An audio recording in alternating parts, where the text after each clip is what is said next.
सोने के खरौआ राजा रामचंद्र आमा के महल गईली हो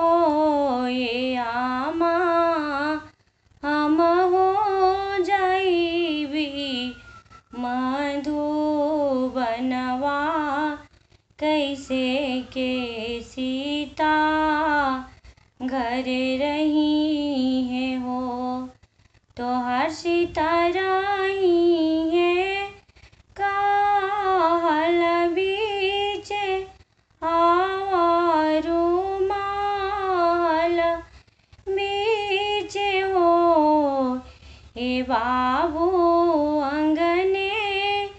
में कुइया खोना वाई बीर सामा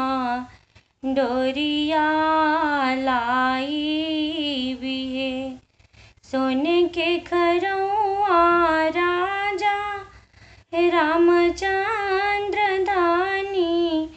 के महल गईनी हो ये धानी हम हो जाइबी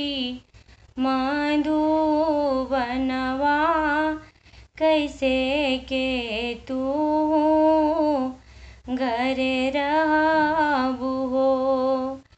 बिना रे के वाटावा के नैया कहारे दही लागे लिहो ये प्रभु जी बिना रे पुरुखवा के तिरिया कहाँ रे जाई रहेली है बिना रे के वाटावा के नैया किनारे दही लागे लिहो हे ललना बिना रे पुरुखवा के